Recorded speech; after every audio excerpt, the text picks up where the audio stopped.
El proceso sinodal, capítulo tercero, la inclusión. Pregunta 30. ¿Qué significa inclusión para los promotores del sínodo? A pesar de la importancia dada en el proceso sinodal al imperativo de inclusión, en ninguno de los documentos oficiales es proporcionada una definición de dicho término. El presupuesto parece ser que ya que la sinodalidad consiste en caminar juntos, toda la humanidad debe participar de esa marcha sin excluir a nadie. Este proceso implica un discernimiento sobre el tema principal del sínodo, como cómo caminamos juntos hoy, y sus prioridades se elaboran de la manera más inclusiva posible. A falta de una definición religiosa del término inclusión, suponemos que los redactores de los documentos sinodales lo usen en su acepción moderna en el ámbito civil, o sea, una tendencia de tipo social y política que pretende otorgar condiciones de equidad e integración de todos los individuos, principalmente aquellos considerados como marginados. Frecuentemente el término es usado como sinónimo de integración, pero en realidad hay un importante matiz de diferencia, ya que la integración implica la adaptación de los individuos a las características del entorno, mientras la inclusión se basa en la adaptación de las normas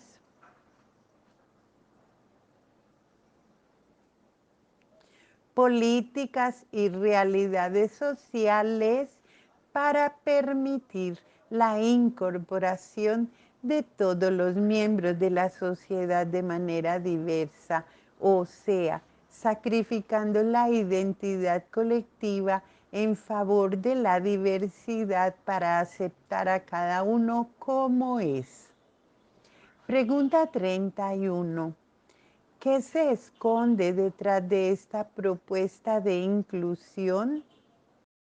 Gavin Ascenden, ex clérigo anglicano y ex capellán de la reina Isabel II, convertido al catolicismo, hoy subdirector del conocido órgano de prensa Catholic Herald de Londres, denunció el documento para la etapa continental del sínodo como un caballo de Troya por la manipulación que hace de las mentes, jugando con lo que se podrían llamar palabras talismanes como diversidad, inclusión e igualdad.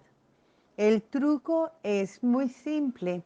Se trata de utilizar una palabra que experimente una palabra que a primera vista parece muy atractiva, pero que contiene un giro oculto, de modo que termina significando algo diferente, quizás todo lo contrario. Con gran perspicacia prosigue Achenden. El documento se llama Ensancha el espacio de tu tienda. Isaías 54:2. La idea rectora que se propone implementar es la de inclusión radical, de la que nadie queda excluido. Esta idea sirve como clave hermenéutica para interpretar todo el documento. La trampa de las palabras se explica fácilmente. La asociación con ser excluido es no ser amado. Dado que Dios es amor, obviamente no quiere que nadie experimente el no ser amado y por lo tanto el ser excluido. Dios, que es amor, debe estar a favor de la inclusión radical. En consecuencia, El lenguaje del infierno y del juicio en el Nuevo Testamento debe ser una forma de hipérbole aberrante que no debe tomarse en serio, porque la idea de Dios como amor inclusivo tiene prioridad. Y dado que estos dos conceptos son mutuamente contradictorios, uno de los temas tiene que desaparecer.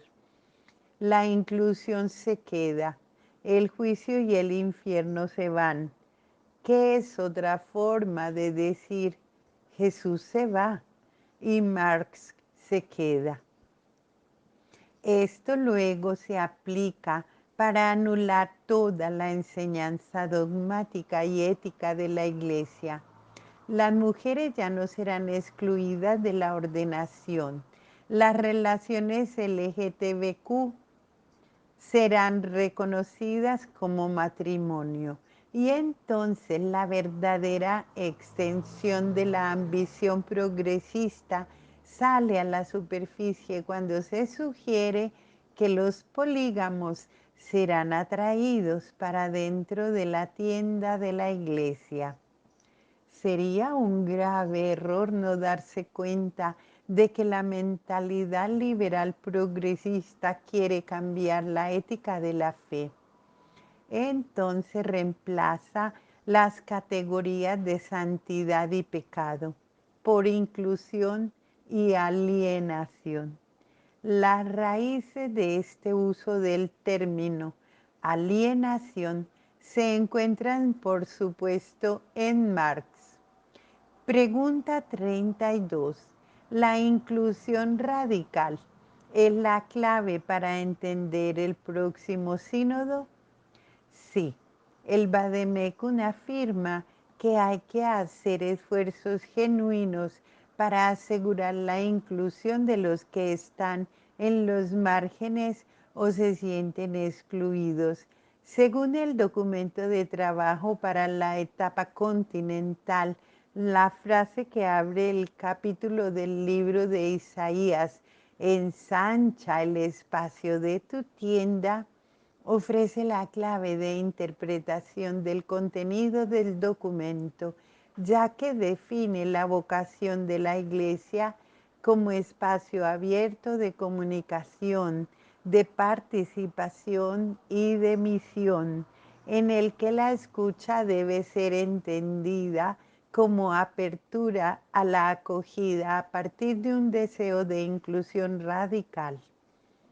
Que nadie quede excluido.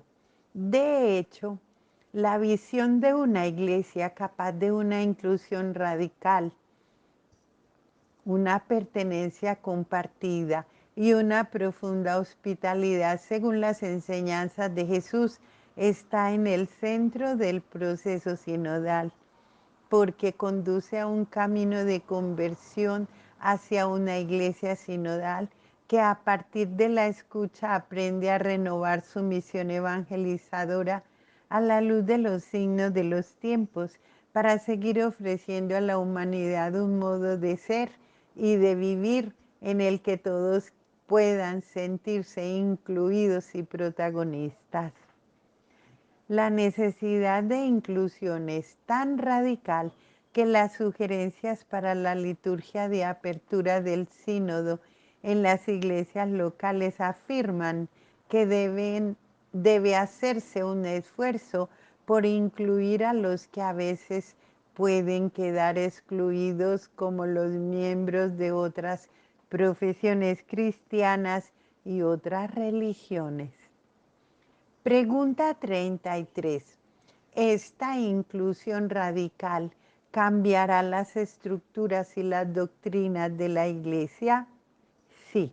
Según el documento de trabajo para la etapa continental, el camino hacia una mayor inclusión comienza por la escucha y requiere de una conversión más amplia y profunda en las actitudes y en las estructuras. Esta conversión, continúa el documento, se traduce en una reforma igualmente permanente de la Iglesia, de sus estructuras y de su estilo. Según el Vademecum, uno de los principales objetivos del proceso sinodal es renovar nuestras mentalidades y nuestras estructuras eclesiales, lo que exigirá naturalmente una renovación de las estructuras en los distintos niveles de la Iglesia.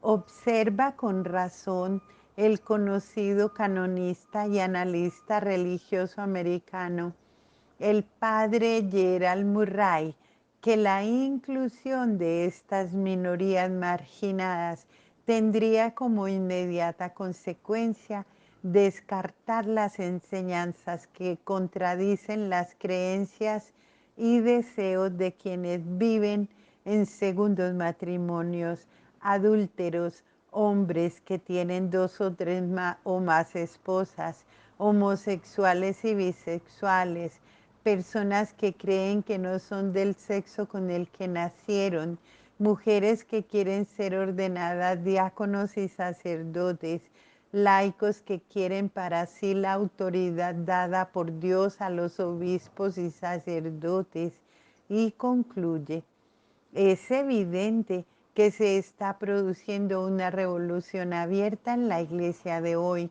un intento de convencernos de que abrazar la herejía y la inmoralidad no es un pecado, sino más bien una respuesta a la voz del Espíritu Santo que habla a través de las personas que se sienten marginadas por una iglesia que hasta ahora ha sido infiel a su misión. Pregunta 34. ¿Se puede considerar esta inclusión como continuadora de la Iglesia de los Pobres, que está propuesta por la teología de la liberación?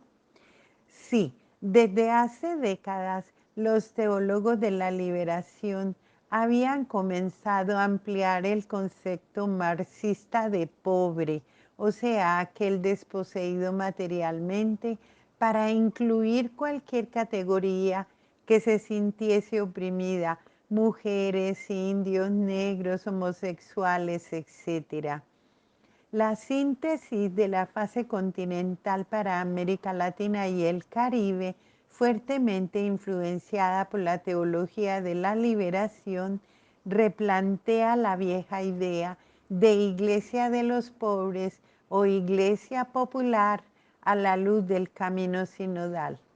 Hablando de una iglesia para heridos y rotos, diríamos para oprimidos. El documento latinoamericano afirma: es importante que en el proceso sinodal se tenga la audacia de traer y discernir grandes temas, muchas veces olvidados o relegados, y encontrarnos con el otro y con todos los que son parte de la familia humana y a menudo están marginados también en nuestra iglesia. En varios llamados se recuerda que en el Espíritu de Jesús hay que ser inclusivos con los pobres, comunidades LGTBQ, parejas en segunda unión, sacerdotes que quieran regresar a la iglesia en su nueva situación, las mujeres que abortan por temor, los encarcelados, los enfermos. Se trata de caminar juntos en una iglesia sinodal que escucha a todos los tipos de exiliados para que se sientan en casa, una iglesia que sea refugio para heridos y rotos.